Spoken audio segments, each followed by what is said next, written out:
Now the latest from ITV News in the Channel Islands with Jess Dunstan and Jonathan Wills. Hello and welcome to ITV News. The headlines on Channel this Tuesday evening. Jersey's new hospital finally gets the go-ahead from the government after an independent report says the benefits outweigh the harms.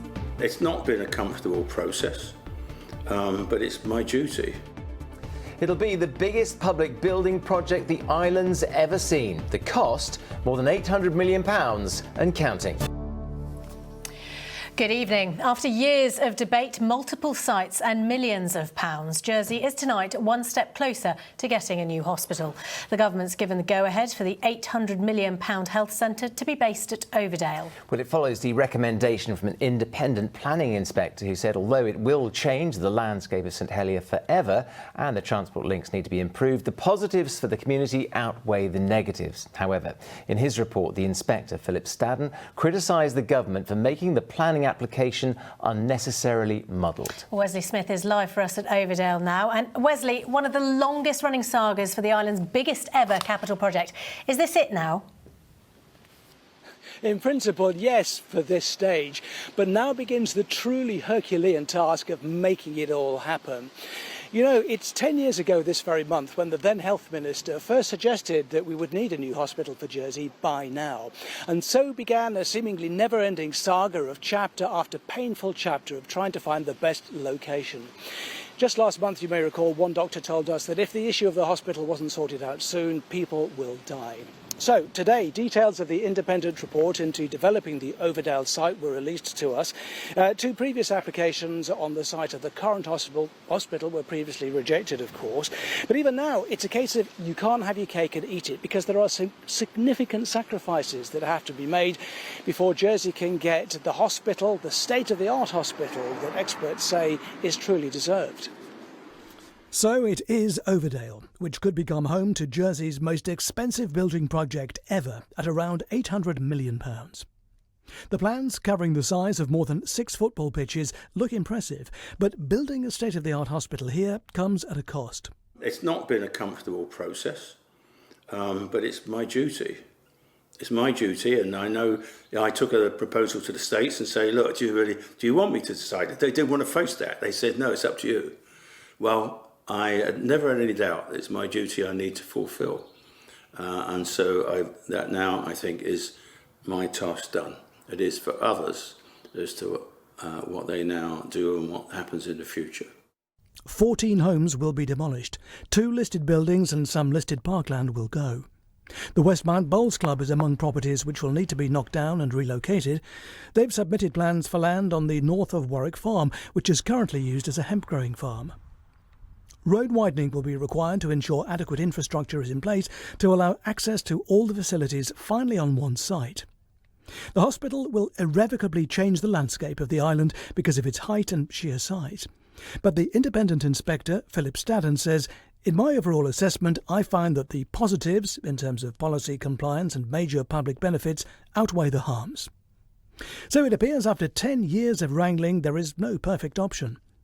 Back in 2013, a 2-site plan was proposed, here at Overdale and on Gloucester Street. That was dismissed. Then in 2016, demonstrations as 4 potential sites were proposed, as well as Gloucester Street and Overdale, the waterfront and, most controversially, People's Park. That was knocked on the head, and shortly afterwards it was decided to spend the money redeveloping the current site. Arguments followed over funding, but by 2018, this planning application was rejected over its size and scale. A second Gloucester Street plan was rejected in January 2019. By July 2020, 5 alternative sites were proposed. Overdale was in there once more, alongside Millbrook and St Andrews Park, and an area in Five Oaks, with People's Park also once more back in the frame. But by October, that had all gone away, as Overdale was cited as the best choice by ministers, despite its challenging hilly terrain in parts. The cost of a decade of indecision is estimated to be around £50 million, and in times of increasing costs everywhere, keeping within budget may well prove challenging.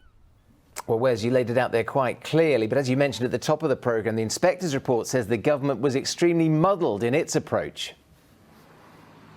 In part, yes, Jonathan, it's absolutely right. It says the applicant and planning authority got themselves into an unnecessary muddle over elements of the description that appeared in the application form which did not reflect the wider duly made application content. The reasons for this are unclear to me, he says. What is clear is that few people are likely to be entirely happy with the findings of that inquiry report.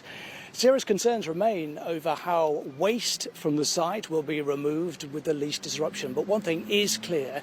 Tonight, we are certainly one significant step closer to getting the new hospital for Jersey, and it will be here at Overdale.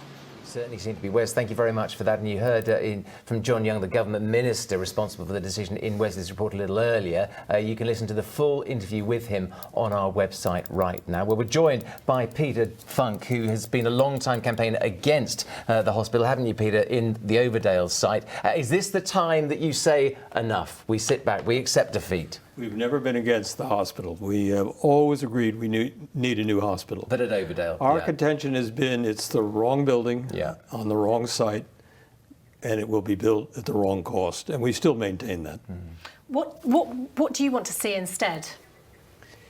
We have a situation where Mr. Stadden has agreed that this planning application has overwhelming defects, but they must be overlooked in the good of community interest, community infrastructure. Basically, what that means is this hospital violates all kinds of planning regulations, but we need a new hospital, so therefore it is a political decision. He's pushed it back to the politicians. But his report does try and mitigate some of those concerns. I mean, this hasn't been approved outright or accepted outright. They have attached around 50 conditions to the planning application, everything from relocating the bowls club to reducing its environmental impact to improving transport links and decent parking, etc. Don't those dozens of conditions allay your concerns? His conditions are extremely minor. He has three main conditions. One, come up with a landscape plan. Well, good luck. Two, figure out how you're going to get rid of all the refuse that's going to be a result of the demolition.